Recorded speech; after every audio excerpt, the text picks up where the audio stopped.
Who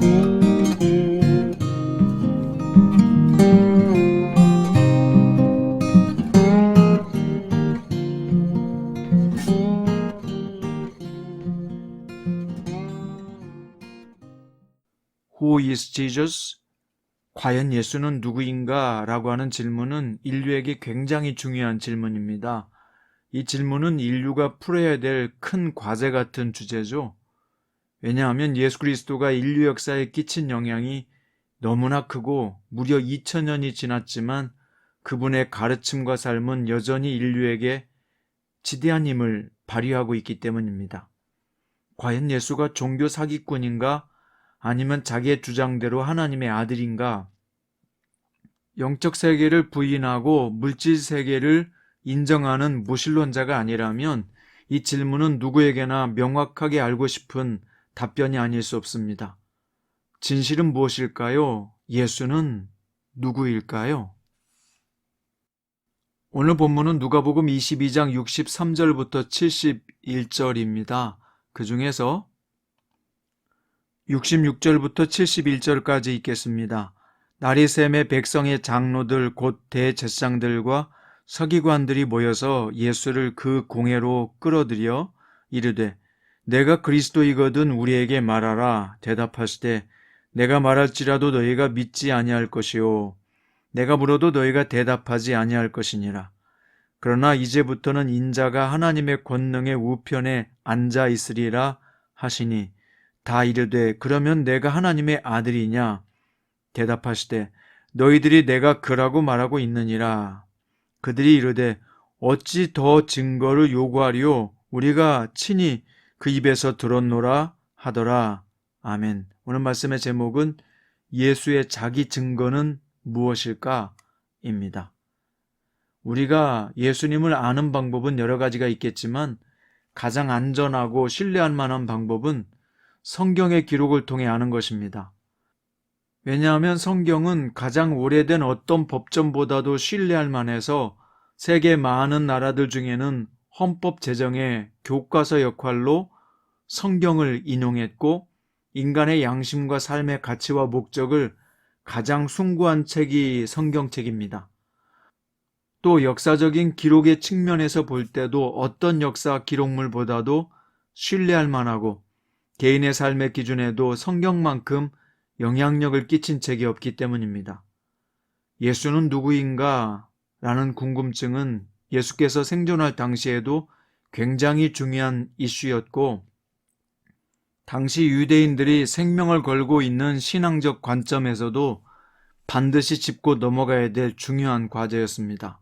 그래서 유대 종교 지도자들은 민심을 동요시킨 예수를 잡아와서 신문하기로 결정했는데요. 오늘 본문에 보면 그들은 두 가지 방법으로 예수에 대해서 알고자 했습니다. 첫 번째는 좀 원초적인 방법인데요. 예수를 희롱하고 때리고 눈을 가려놓고 누가 때렸는지 맞춰보라는 방식이었습니다. 예수께서는 이러한 방식을 쓰는 사람들의 질문에 대해서 일체 자기 변호를 하지 않으셨어요. 이것은 무엇을 말합니까? 이런 물리적이고 원초적인 방법으로 접근하는 사람은 예수를 제대로 알 수 없다는 겁니다. 아마 영원히 예수 그리스도에 대해서 이런 접근 방식으로는 알 수 없을 것입니다. 그런데 어떤 사람들은 이런 방식으로 예수를 알려고 하죠. 하늘에 대고 무턱대고 폭언을 퍼붓고 한 번 있으면 나와보라 라고 하는 방식입니다. 살아있으면 한번 벼락을 쳐주던지 천둥 같은 말로 정신 차리게 해보라는 것이죠. 지금까지 예수를 구세주로 믿고 영접한 사람들 중에서도 이런 방식으로 주님을 만난 사람은 정말 찾아보기 어려울 겁니다. 그러니까 이런 방법으로 예수를 만나려고 하는 것은 별로 권장할 만한 방법이 아닙니다. 자, 두 번째, 예수를 만나는 방식은 진지하게 실제로 당신이 하나님의 아들이고 인류를 구원할 메시아입니까? 라고 질문하는 것입니다. 진지하게 구도자의 자세로 말이죠. 당시 예수를 사로잡은 사람들은 그들이 신뢰할 만한 기관인 산헤드린 공회 앞에 세웠습니다. 그들 중에서 대표자로서 대제사장은 예수 그리스도에게 공적인 질문을 던집니다. 그게 오늘 본문 67절인데요. 내가 그리스도이거든 우리에게 말하라.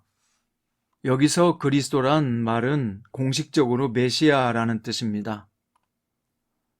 이 질문에 대해서는 예수님께서 대답하셨어요. 내가 말할지라도 너희가 믿지 아니할 것이요 내가 물어도 너희가 대답하지 아니할 것이다 라고 말입니다. 이 대답은 질문을 하는 사람들의 의중을 꿰뚫고 하는 대답이었는데요. 실제로 이 질문에 동조하는 사람들은 예수를 구세주로 믿고 싶어서 또는 종교적인 해답을 찾기 위해서 하는 질문은 아니었습니다. 예수님은 이것을 잘 아셨던 겁니다. 그래서 예수께서는 자신이 앞으로 갈 길과 나타날 징조를 통해서 확인하라고 이렇게 말씀하셨습니다. 인자가 하나님의 권능의 우편에서 앉아 있을 것이다. 여기서 인자, Son of God이란 것은 복음서에서 예수께서 일관되게 자신을 가리킬 때 썼던 표현입니다. 따라서 본인이 하나님의 권능의 보좌의 우편에 앉으셨다고 했는데 그것은 뭘까요? 아무나 앉을 수 있는 자리가 아니라 매우 특별한 자리임을 말씀하고 있습니다. 다시 말하면 하나님의 아들 정도의 신분이 아니고서는 앉을 수 없는 위엄과 영광이 있는 자리에 예수님께서 앉는 것을 보게 될 것이다 라고 대답하신 겁니다.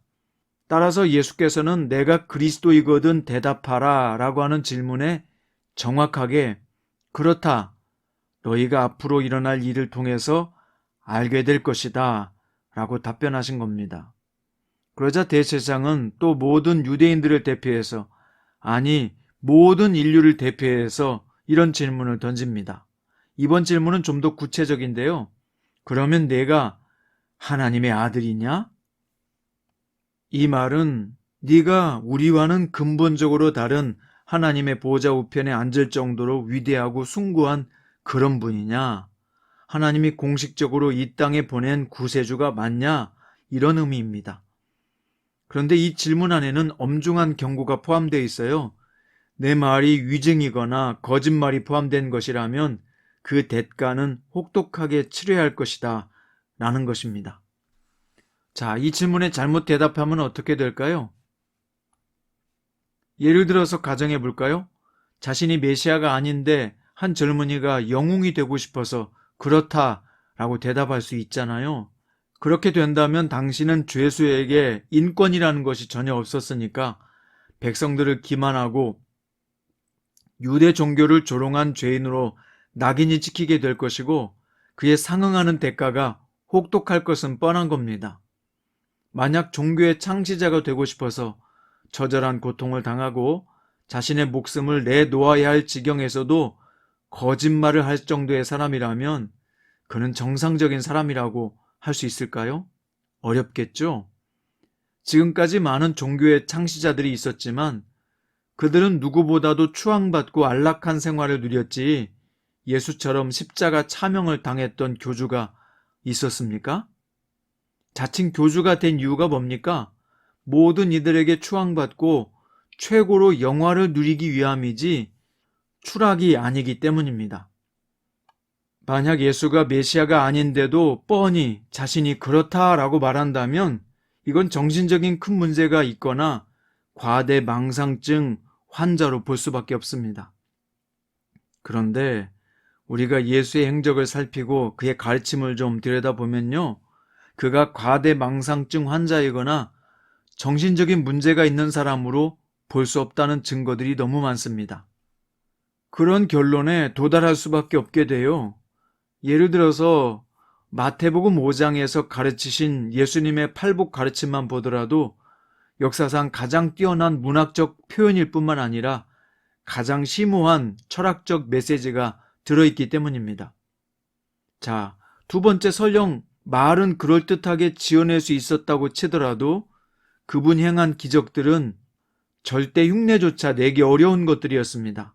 수많은 병자를 고치신 사건이나 죽은 자를 살리신 것, 바다 위를 걸어오심, 오병이어로 5,000명을 먹이고 남긴 사건. 말씀 한마디로 풍랑을 잠재운 기적은 마술이나 쇼로 꾸며서 보여줄 수 있는 그런 것들이 아니었단 말입니다. 자, 이제 다시 본문으로 돌아가서 예수 그리스도의 답변을 좀 들어봅시다. 너희들이 내가 그라고 말하고 있느니라. 이 대답을 자칫 잘못 보면 자신의 대답을 회피하고 있는 것처럼 보이지 않습니까? 하지만 영어 성경에 보면 아주 명확하게 알 수 있는데요. You are right in saying I am. 이 말뜻은 네 말이 정확히 맞다 라는 뜻입니다. 성경의 원문을 보면 she aphas라고 되어 있는데요. 이 말은 네가 말하였다 인데 강력한 긍정을 표현할 때 쓰는 표현입니다. 그러니까 예수께서는 절대 모호하게 답변을 하지 않으신 겁니다. 그래서 우리가 다음 구절에 보면 그 자리에 있었던 사람들이 예수의 말을 정확하게 알아듣고 71절에서 어찌 더 증거를 요구하리요?